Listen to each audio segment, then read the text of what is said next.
अस्सलाम वालेकुम जी दोस्तों, ਤੁਹਾਡਾ ਆਪਣਾ ਲਾਲਾ ਵਕਾਰ। ਤੇ ਅੱਜ ਜਿਹੜੀ ਗੱਲ ਆ ਨਾ, ਉਹ ਕੁੱਲ ਕਾਇਨਾਤ ਦੇ ਮਾਲਕ ਦੀ ਗੱਲ ਆ ਕਿ ਉਹਦੀ ਪਾਵਰ ਇੰਨੀ ਕਾ, ਉਹਦੀ ਹਰ ਚੀਜ਼ ਤੇ ਕੁਦਰਤ ਆ ਮਾਲਕ ਦੀ। ਉਹ ਜੋ ਚਾਹੇ, ਜਦੋਂ ਚਾਹੇ, ਜਿੱਥੇ ਚਾਹੇ, ਜਿਹਨੂੰ ਚਾਹੇ ਜ਼ਲੀਲ ਕਰ ਦੇਵੇ, ਤੇ ਜਿਹਨੂੰ ਚਾਹੇ ਗਲੀਆਂ 'ਚ ਰੋਲਦੇ ਨੂੰ ਬਾਦਸ਼ਾਹਤ ਦੇ ਦੇਵੇ, ਤਖਤ ਤੇ ਬਿਠਾ ਦੇਵੇ। ਇਹ ਮੇਰੇ ਮਾਲਕ ਦੀ ਤਾਕਤ ਤੇ ਤਾਰੀਫ ਆ। ਇਸੇ ਤਰ੍ਹਾਂ ਹੀ ਤੁਹਾਡੇ ਸਾਹਮਣੇ ਮੈਂ ਹੁਣ ਤੁਹਾਨੂੰ ਚੰਦ ਸ਼ੇਰ ਸੁਣਾਵਾਂਗਾ ਤੇ ਨਾਲ ਉਹਦਾ ਤੁਹਾਨੂੰ ਤਰਜਮਾ ਵੀ ਕਰਕੇ ਦੱਸਾਂਗੇ ਕਿ ਸ਼ਾਇਰ ਨੇ ਲਿਖਿਆ ਕਿ ਜ਼ੋਰਾਵਰ ਹਾਂ ਤੈਨੂੰ ਇਹ ਕੌਣ ਪੁੱਛੇ ਕਿ ਮਾਲਕਾ ਬੜੀ ਪਾਵਰ ਆ ਤੇਰੀ, ਸਭ ਤੋਂ ਬੜੀ ਤਾਕਤ है तेरी, सब तो बड़ा अल्लाह की ज़ात पाक को कहा गया और है अल्लाह की ज़ात पाक सबसे बड़ी अल्लाह की ज़ात है। जोरावर हन तेनू ये कौन पूछे जेनू चावे तू बेहिसाब देवे, जेनू चावे बेहिसाब देवे, जो दे देवे किहड़ा किसी ने पूछना वा, मालक जो आप होया। फिर कहंदे कि मर्जी होवे ते राइयां नू करे मुरसल, मर्जी होवे ते राइयां नू करे मुरसल, यानी कि चाहे तो राह जांदे नू रसूल बना देवे। हथ जो हर चीज़ मालक दे आ। मर्जी होवे ते राइयां नू करे मुरसल, सदके कोल बेहिसाब देवे, यानी कि अपने कोल सद के जो चाहे नवाज देवे। तेरे अदल दी किवें तारीफ करिए, साडी अकल ते फिक्र विच नहीं आमदा कि मालक दे अदल इंसाफ की तारीफ असी की कर सकते, असी कौन बंदा इन्हां चीज़ नकम्मे, साडी अकल च फिक्र च मालक दियां गल्लां आ ही नहीं सकदियां। एक चीज़ छड्ड के दूसरी वेखीए तो पहली भुल जाती है। ये मेरे मालक दियां तखलीकां वन। किते बिना हाजत वंडे नेमतां, चाहे तो जिन्हों नहीं चाहिए उत्थे ढेर ही ला दे, जिथे चाहे रिजक दे ढेर ला दे, जिथे चाहे चीन दे चोग देवे।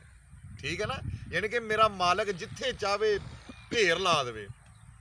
किते बिना हाजत वंडे नेमतां तो हाजतमंदां नू साफ जवाब देवे, चाहे तो कई मंग मंग हार जान, थक जान, ते मालक कहे नहीं भाई। फिर कहते कि नशा करे इंसान नू ख्वार बेशक, नशा ऐसी चीज़ आ कि इंसान नू तबाह बर्बाद ख्वार कर देंदा, जलील कर देंदा। नशा करे इंसान नू ख्वार बेशक, किसे वक्त पर एदी भी लोड़ पैंदी, किसे टाइम ओदी भी लोड़ पै जांदी आ। असी जिद्दां अक्सर सुनिया कि कन्न च पा लो शराब वगैरह ये वो, या कोई ऐसी चीज़ यानी कि गोडियां वास्ते पी लो, यानी कि अल्कोहल चीज़ इन्हां च भी मिलदा। यानी कि मैं गल दसदा वां कि नशा करे इंसान नू ख्वार बेशक, किसे वक्त पर एदी भी लोड़ पैंदी। आपे खमर नू करे हराम सब ते, आपे ही शराब नू करे हराम सब ते, नशे नू आपे ही खमर नू करे हराम सब ते, कड्ढण वास्ते आप अनाब देवे, यानी कि निकलना भी काहदे नाल फ्रूट फल नाल, इन्हां दियां चीज़ां नाल, यानी कि अल्लाह दियां बनाईयां अंगूर वगैरह अल्लाह दियां बनाईयां होईयां चीज़ां दे नाल। मेरे ख्याल विच बंदियां आप करके, मेरे ख्याल विच बंदियां आप करके ਐਵੇਂ ਗੱਲ तेरे ते थप दिती, यानी कि कह लो कि असी आपे बना गया निजाम जेड़ा ना चल अल्लाह ते थप दिती। यानी कि ये गल नहीं गी, ये गल वा कि आपे मालक ने बना के ते साडे ते मालक ने कहता गुनाहगार है सर, यानी कि काम मालक दे ही सारे।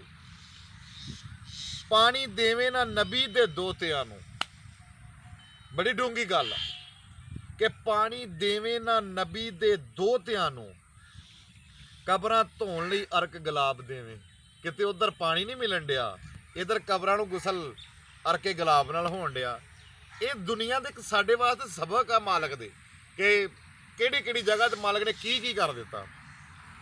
वड्डी सोच ती फैसला नूर करके, वड्डी सोच ती फैसला नूर करके, तेरा नाम हमेश चितारना वम, एदी अजर दी नहीं मदा मैनू, एदे अजर दी नहीं मदा मैनू, भावें खूब ते भावें खराब देवे। यानी कि मेरे मालक दे काम आ कि असी कुछ नहीं कर सकते, चाहे जो चीज़ भी दे दे सानू आमीन करना ही पैना, वो मालक आ और इयां तखलीकां वा। और जिस तरह एक शायर ने कहा ना ਕਿ ਧੀਆਂ ਦੇਵੇ ਪੁੱਤ ਦੇਵੇ ਉਸ ਦੀ ਰਜ਼ਾ, ਧੀਆਂ ਦੇਵੇ ਪੁੱਤ ਦੇਵੇ ਉਸ ਦੀ ਰਜ਼ਾ, ਜੇ ਕੁਝ ਵੀ ਨਾ ਦੇਵੇ ਉਹਨੂੰ ਕੌਣ ਪੁੱਛਦਾ। ਤੇ ਦੋਸਤੋ ਮੇਰੀ ਅੱਜ ਦੀ ਵੀਡੀਓ ਬਣਾਉਣ ਦਾ ਮਕਸਦ ਪਤਾ ਕੀ ਹੈ, ਸਿਰਫ ਕਿ ਹਰ ਟਾਈਮ ਮਾਲਕ ਦੀ ਜ਼ਾਤ ਪਾਕ ਕੋਲੋਂ ਰਹਿਮਤ ਮੰਗਿਆ ਕਰੋ। ਕਦੀ ਗਿਲੇ ਸ਼ਿਕਵੇ ਇਹ ਉਹ ਜਿਹੜੇ ਆ ਨਾ, ਇਹ ਨਹੀਂ ਅੱਲਾ ਨਾ ਕਰਨੇ ਚਾਹੀਦੇ, ਕਿਉਂਕਿ ਅਸੀਂ ਇਹਨਾਂ ਕੰਮਾਂ ਜਦੋਂ ਪੈਂਦੇ ਆ ਅਸੀਂ ਆਪਣੀਆਂ ਹਰ ਜਿਹੜੀਆਂ ਨਿਯਮਤਾਂ ਦਿੱਤੀਆਂ ਉਹਨਾਂ ਦਾ ਸ਼ੁਕਰ ਅਦਾ ਕਰਨਾ ਹਟ ਜਾਂਦੇ। ਤੁਹਾਨੂੰ ਮੈਂ ਗੱਲ ਦੱਸੀ ਕਿ ਅੱਲਾ ਦੀ ਜ਼ਾਤ ਪਾਕ ਤੇ ਜੋ ਚਾਹੇ ਜਿੱਥੇ ਚਾਹੇ ਜਿਹਨੂੰ ਚਾਹੇ ਦੇ ਦੇਵੇ, ਜੇ ਕੋ ਚਾਹੇ ਲੈ ਲਵੇ। ਤੇ ਦੋਸਤੋ ਇਹਦੇ ਨਾਲ ਹੀ ਅੱਜ ਦੀ ਮੇਰੀ ਵੀਡੀਓ ਜਿਹੜੀ ਮੁਕੰਮਲ ਹੋਈ। ਤੇ ਤੁਹਾਡਾ ਆਪਣਾ ਲਾਲਾ ਵਕਾਰ। ਨਵੇਂ ਵੇਖਣ ਵਾਲੇ ਦੋਸਤਾਂ ਵਾਸਤੇ ਛੋਟੀ ਜਿਹੀ ਰਿਕੁਐਸਟ ਕਿ ਮੇਰੇ ਜਿਹੜੇ ਚੈਨਲ ਦਾ ਵੇਖ ਰਹੇ ਆ, ਮੇਰੇ ਚੈਨਲ ਨੂੰ ਸਬਸਕ੍ਰਾਈਬ ਜ਼ਰੂਰ ਕਰਿਓ। ਤੁਹਾਡਾ ਆਪਣਾ ਹੀ ਚੈਨਲ ਆ, ਪੰਜਾਬੀ ਗੱਲਾਂ ਦੇਸੀ ਮਾਹੌਲ 'ਚ ਬਹਿ ਕੇ ਕਰਨ ਡਏ ਆ।